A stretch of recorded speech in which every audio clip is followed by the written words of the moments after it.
Well, hello everybody and welcome back to the Lynn Life.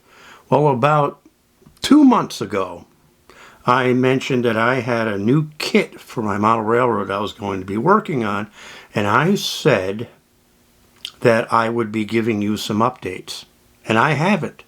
So now's the time. Now's the time to reveal the new hotel that's going on the model railroad. So let's get going. My name is Jonathan, and I'm a caregiver for my wife Lynn, who has a permanent brain injury. Things are a bit different now, but we're doing the best that we can. Join us as we experience the Lynn Life.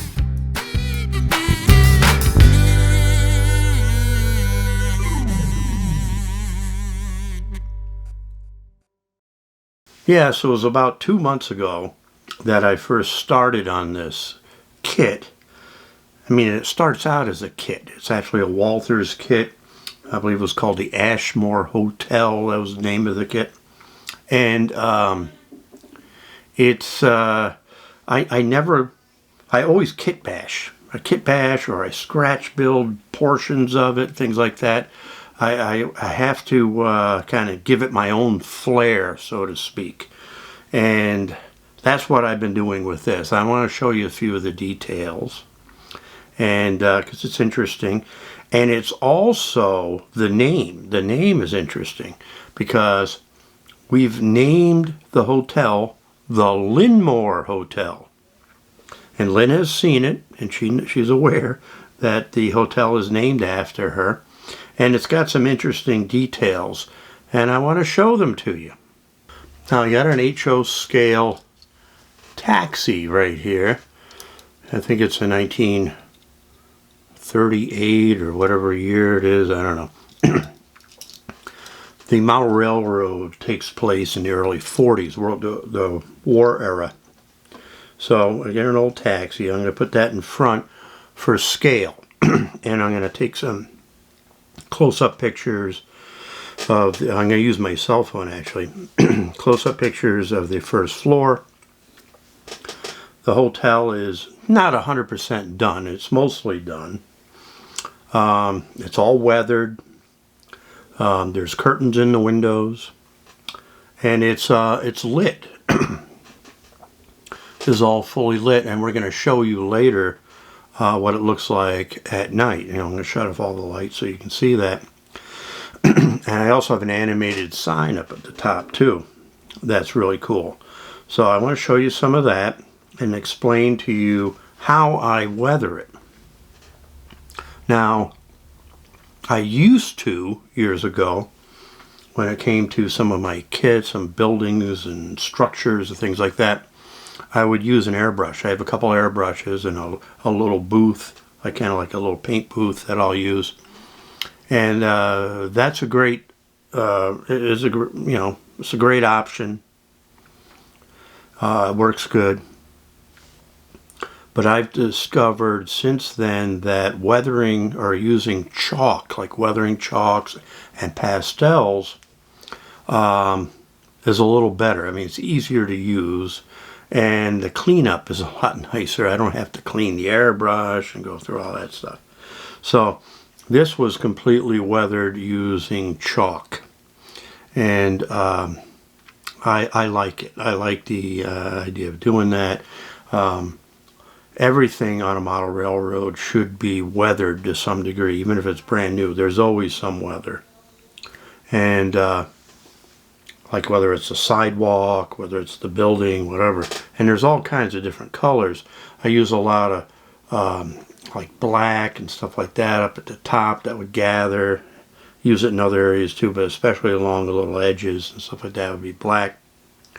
And then other places, you know, rain would be pouring down, so there might be some kind of rusty colors or stuff like that. Maybe it'll come off the brute. Maybe there was some iron or something up on top, and it would kind of leak down, and it makes it look very realistic.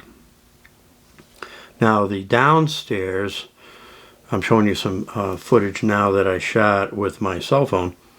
There are 2 revolving doors at the bottom.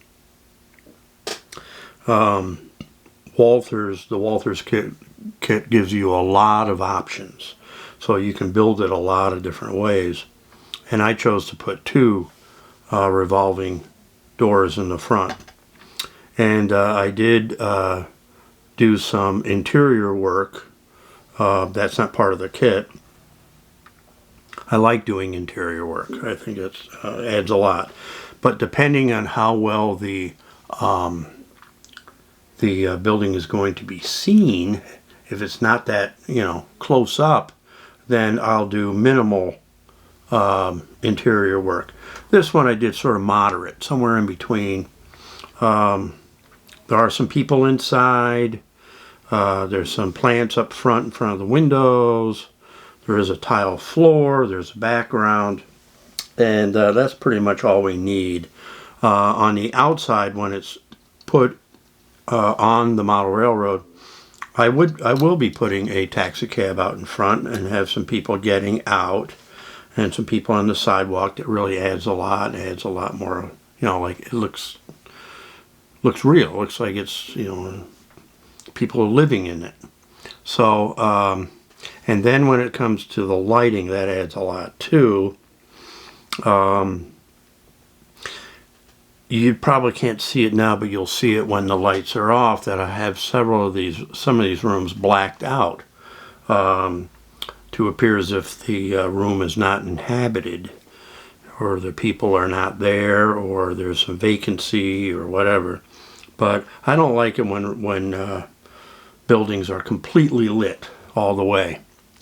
Now you'll be seeing or viewing this on the model railroad about like this. You're only seeing this side and this side. This side here is not actually visible. I do have it detailed, but I do not have curtains in these windows because I don't bother to do that. If you can't see it, I don't finish it. It's a waste of time and material. The very back of the building, I did not use at all. I actually used a piece of foam core board painted black for the rear. And I'm actually going to use the actual rear of the building for another place on the model railroad. It'll be just sort of a facade, and I'll use that in another area. Nothing goes to waste. Nothing goes to waste. I love to kit bash and mix things up a little bit. Now I got here, this is a water tower. Building, this is not glued on. I'll show it to you. Get a little closer. It's a water tower, and I scratch built this. This is actually, the round part here is a plastic medicine bottle. It was about the right size, so I cut that. Then I wrapped it in a piece of very thin cardboard that I had scribed wooden slats into, and then I, to get these metal, whatever they are, I don't know, metal bars or whatever they are, like a little wrap that goes around to hold the water tower together because of all that water pressure and everything. That's actually wire, and there's a ladder on it, and a stand that I made, and that's it. Oh, and there is a little water spout up here too. I forgot about that. That because it's hollow, because it was a medicine cabinet, a medicine bottle, I just stuck that right there so you can actually see the water pipe going up into it. Very detailed, but I like that. I really enjoy coming up with some interesting details and things like that. And then there's this, the Domino Sugar animated like a neon light. And at this moment, that is really powered by two AA batteries. That's temporary, because once it goes on the railroad, I'll snip those 2 wires, and I'll run the wires down to another power source that will power this on the model railroad. I don't run anything off a battery on the model railroad. Everything is, you plug it in and it goes. Now here's another story too. Do you see how I'm pivoting this for you? That is an idea that I came up with many years ago when I was working for other companies. We generally, if we were shooting like a restaurant, jewelry store, something like that, we'd want to use a little turntable. And a little turntable, like a Lazy Susan type thing. And we put a board on it, and I could put a plate of food on it. We'd slowly move it. The camera would be fixed, and the food or jewelry, like a diamond ring in the center, would slowly move. And it worked pretty good. The only thing is it got a little bit clumsy to move it. I didn't have an electric one. Some of the jewelry stores I did commercials for would have an electric one, but nothing was really perfectly smooth, and I could go different, at different speeds and things like that. So I came up with an idea of getting a piece of plywood and using the plate that normally attaches to the camera and attaching it, screwing it to the plywood and attaching that to the tripod. And as long as it had a nice fluid head on it, it really would give you a nice smooth movement. And I was thinking about that. Of course, I don't work there anymore, and left all that equipment there. I didn't own it. So I decided I would make one for myself, so I did. I made a smaller version on this small tripod here, which is made by Small Rig. I really like Small Rig. It's a great company. It has some great products, and this is this is definitely a good example. So I have a small head on this tripod, but it's very smooth, nice fluid head. And I built this little plywood platform that now works well, so I can use that on shoots or things like that. And it works out great for this. This is the first time I've used it. So I can turn it. So this is the area you'd be watching, and I'm going to be shutting off the lights shortly so that you can see what this looks like at night, and then you can see the animation from this sign as well. So why don't we turn off the lights? Now, how's it looking? And I'll give you some close-ups here with shot from my cell phone. But down on the first floor, there are some details inside that you can see. And on the second floor is actually be a restaurant. That's not all done yet. I have some tables and things like that set up there. But out of the chairs and the people and things like that set up, they'll be done. But now you can if I turn a little bit, you can see some of the rooms that are kind of blacked out. There's one here kind of in the center. There's another one a little farther down here. So they aren't all blacked out, but they aren't all on either. And you got the Domino Sugar up there. Now I have more of these signs on the layout, and I think that'll be another video sometime. And I'll show you some of those. They're pretty cool. And there is sort of a theme with at least 3 of them. I'm not going to give that away, but this is one of them that's within the theme. And it kind of gives you a message. But we'll talk about that then, another time. But yeah, I'm pretty happy about this. When this is on the layout with other buildings around it, and they're all lit up, and there's street lights and things like that, it really makes it look real. It's really cool. And I love the Domino Sugar sign. It's made from a company called Miller Manufacturing, and they do a number all the animated signs I have comes from that company, and I really like them. And they got some that resemble older signs, and I like that. So yeah, a little animation goes a long ways on a model railroad. And if you're a model railroader yourself, you're probably aware of Miller Manufacturing and some of their signs. So, but let's go back to light, okay?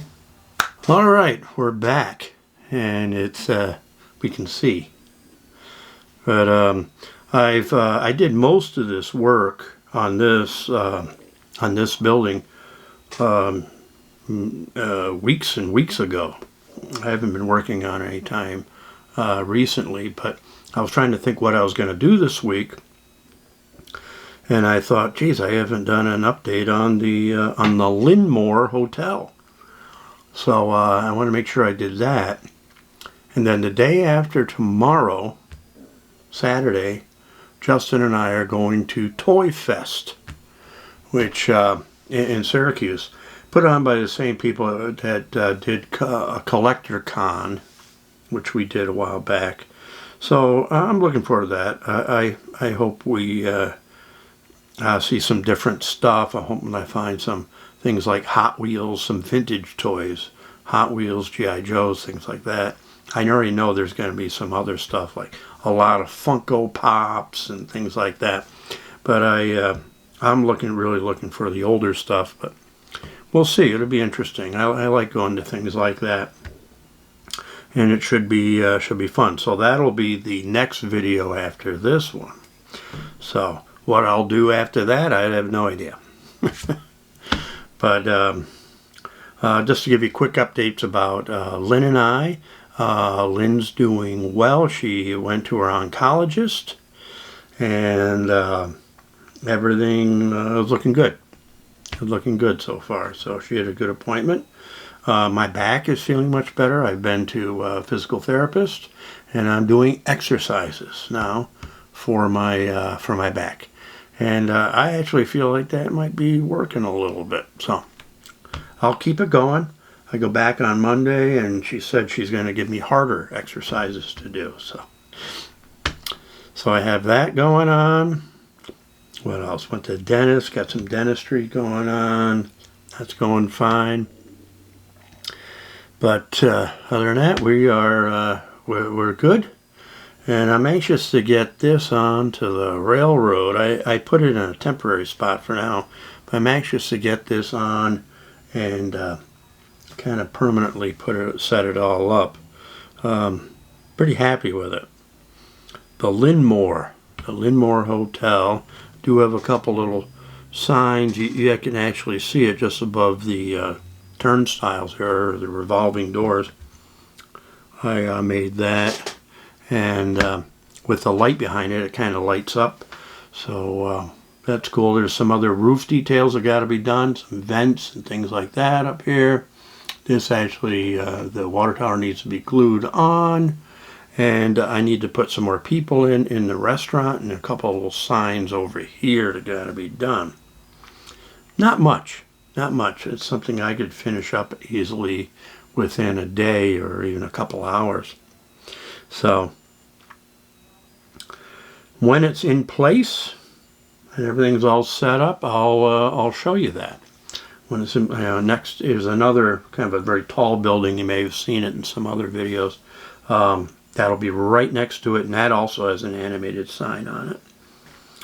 And it should look pretty cool. I'm looking forward to that. I think that's all I have to tell you. Make sure you're subscribed. Leave a like. Helps us out a lot. It only takes a second to hit like. And I'm trying to remember to do that for other YouTubers that I watch. Trying to remember to leave likes. I know that helps them. Also, if you're used to watching this channel off of a link, say on Facebook or a link that someone sends you, take a moment to actually hit the subscribe button. That helps us too. We keep growing, and getting a couple new subscribers a day, but I could really use a lot more. So I want to reach as many people as I can. So, that being said, we'll see you next time on the Lynne-li.